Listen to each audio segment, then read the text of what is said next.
నల్లగొండ జిల్లా వేములపల్లి మండలం మంగాపురం గ్రామంలో ఒక హృదయ విదారక సంఘటన చోటు చేసుకుంది.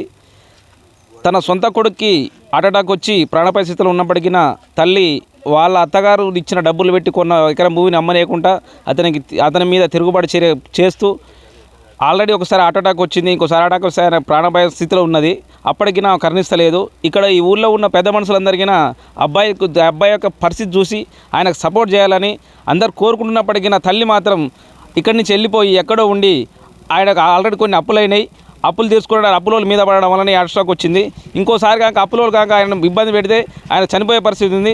దీని మీద ఎమ్మటే చట్టరీత్యా ఆమెపై అనేక రకాల చర్యలు తీసుకొని అతనికి న్యాయం చేయాలని మా ఛానల్ తరపు కొడుతున్నాం. ఒకసారి వాళ్ళ యొక్క బాధలు అనేది వాళ్ళ మాటలు వినండి. పేరండి? ఊరు సుకన్య, మాది మంగపురం గ్రామం. నా బాలంలో అమ్మగారు. అయితే ఇక్కడికి నాకు కట్నం తరపుగా 3 లక్షలు 9 తులాల బంగారం పెట్టిర్రు. ఆ 3 లక్షలు తీసుకొని వచ్చి ఇక్కడ 1 లక్ష రూపాయలు పెట్టి ఎకరం తీసుకుంది. 2 లక్షలు ఆమెకానే ఉన్నాయి. అయితే అప్పుడు నాకు ప్రూఫ్లు లేవడం వల్ల వాళ్ళ పేరు మీద రిజిస్ట్రేషన్ చేయించుకుంది. ప్రూఫ్లు అంటే ఏ భూమి కొన్నారమ్మా అప్పుడు మీరు? మేము మా పెద్ద మామది లావణ్య పట్ట గవర్నమెంట్ భూమి. అప్పుడు నాకు ఎలాంటి ప్రూఫ్లో పెళ్ళైనాక 1.5 సంవత్సరం దాకా రాలేవు. అయితే ఏమన్నది, నేను చేయించుకుంటా, తర్వాత నీ పేరు మీద చేపిస్తాం అన్నారు. సరే ఇట్లా చేస్తారు కదా అనుకొని చేయించుకున్నాం. సరే ఇన్ని రోజులు ఇక అడగలేదు. సరే ఇస్తుందిగా అని అడగలేదు. ఇప్పుడు నాకు కొద్దిగా అప్పులైనాయి. నా భర్త కొద్దిగా కాంట్రాక్టర్ వర్క్ చేయించిండు, బిల్లులు రాక అప్పులైనాయి. ఊళ్ళో నేను 4 కాడ అప్పులు తెచ్చిన. వాళ్ళు నన్ను కట్టాలని అడిగిర్రు. అయితే నాకు సరే మీ ఏదైనా ఒక కార్యక్రమాన్ని నీరి మొత్తం ఇవ్వకుంటామే, కార్యక్రమాన్ని నీరి నేను అమ్ముకొని అప్పులు కట్టుకుంటా, ఊళ్ళో తలెత్తుకోలేకుంటున్నాను నా భర్త అన్నాడు. అంటే మీ ప్రాణాలు పోయినా సరే మీరు చచ్చినా పర్లేదు కానీ మేమైతే ఇవ్వం. అసలు నా అప్పులోళ్ళు నన్ను ఇబ్బంది పెడుతుర్రు. నేను ఇప్పుడు భూమి అమ్ముకొని నా భర్తను బతికించుకోవాలి. మొన్న స్టెంట్ పడ్డది. నా కాడ ఎటువంటి పరిస్థితి లేదు. నేను ఇళ్ళల్లో పని చేసుకొని మరీ నా భర్తను కాపాడుకుంటున్నా. ఇప్పుడు నాకు వేరే దారి లేదు. నా అమ్మగారు ఇచ్చిన భూమి అన్నా ఇస్తే నేను అమ్ముకొని అప్పులు కట్టుకొని నా భర్తను బతికించుకుంటా. నాకు ఇదొక్క న్యాయం చేయండి. నా పిల్లల్ని కూడా ఇప్పుడు 2 సంవత్సరాల నుండి స్కూల్ కూడా పోవట్లేరు. మాకు ఏదైనా సరే కానీ న్యాయం చేయండి. అప్పటి నుండి వాళ్ళకన్నా కష్టం చేసి వాళ్ళకే పెట్టిండు, నాకంటూ కూడా ఏం పెట్టలేదు.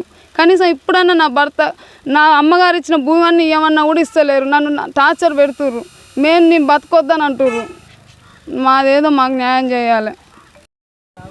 మా నాన్న పేరు వెంకన్న, మా అమ్మ పేరు వెంకమ్మ. నేను ఇట్లా టిప్పర్లు కొని ఇట్లా కాంట్రాక్టర్ పనులు అవి చేసి లాస్ అయింది. నా ఆరోగ్యం బాగలేదు. ఇప్పుడు నాకు హార్ట్ అటాక్ వచ్చింది. ఇంకోసారి వస్తే నువ్వు చనిపోతావు అని అంటారు ఆ డాక్టర్లు. నాకు అసలే ఇప్పుడు నా పరిస్థితి బాగలేదు, నువ్వు పని చేయొద్దు ఏం చేయొద్దు అని అంటారు. ఇట్లా నా పిల్లలు ఇట్లా ఉన్నారు. మా వాళ్ళు ఏమి ఇవ్వట్లేరు చేయట్లేరు. నన్ను బాగా ఇబ్బంది పెడుతుర్రు. నాకు మాత్రం ఇది ఒకటి న్యాయం చేయాలి. బాగా మా వాళ్ళు అయితే అసలు ఏం లేదు, నన్ను అసలు నువ్వు కొడుకు కాదన్నట్టుగా చేస్తుర్రు. నాకు హార్ట్ అటాక్ వచ్చిందంటే నువ్వు నటిస్తున్నావురా, నువ్వు చావాలి అది ఇది అని అన్నారు. మా వాళ్ళు అందరూ ఫోన్ చేసినా ఎత్తలేదు, మేము చేసినా నా భార్య ఫోన్ చేసినా కానీ గిట్ల సంగతి అంటే ఎత్తలేదు, చేయలేదు. బాగా ఇబ్బంది పెడుతుర్రు. ఇది ఒక్కటి మాత్రం న్యాయం చేయాలి. బాగా నాకు అసలు నేను పని చేయొద్దు ఏం చేయొద్దు. ఇప్పుడు నా పిల్లల్ని ఎట్లా చదువుకోవాలి, నా భార్యని ఎట్లా పోషించుకోవాలి, ఏం చేయాలి, అసలు నాకు ఏం చేయాలని అర్థం కావట్లేదు. డాక్టర్ ఏమన్నాడంటే నువ్వు గింత కూడా టెన్షన్ పడొద్దు, ఏది చేయొద్దు, నువ్వు అసలు ఇంట్లో నుంచి బయటికి వెళ్ళొద్దు అని చెప్పిండు.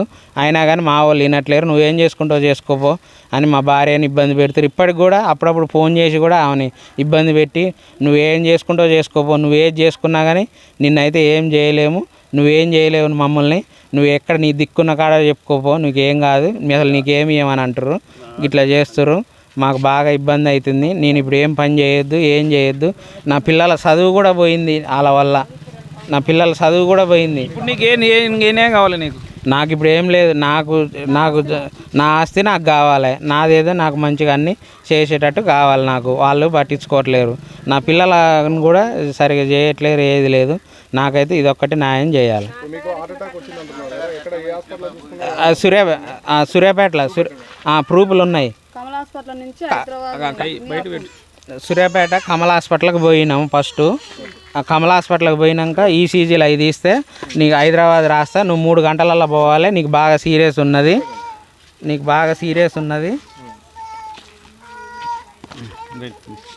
సీరియస్ ఉన్నది, నీకు నువ్వు 3 గంటల్లో పోవాలి, లేకుంటే నువ్వు అసలు ఇప్పుడు బతుకుతావో అని కూడా గ్యారెంటీ లేదని అన్నారు.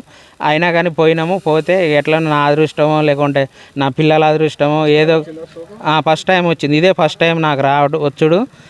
నా పిల్లల అదృష్టమో నా అదృష్టమో ఏదో కానీ నేనైతే బతికిన, ఇప్పటివరకు అయితే ప్రస్తుతానికి బతికిన. కానీ ఫ్యూచర్లో ఎప్పటికైనా నీకు ఇబ్బంది అని చెప్పిర్రు. అయినా కానీ వాళ్ళు కావాలని ఇంకా ఇబ్బంది పెడతారు. నువ్వు ఏం చేసినా కానీ నువ్వు చచ్చినా మేమైతే ఏం చేయము, నువ్వు ఏది చేసుకున్నా నువ్వైతే మాకేం లేదని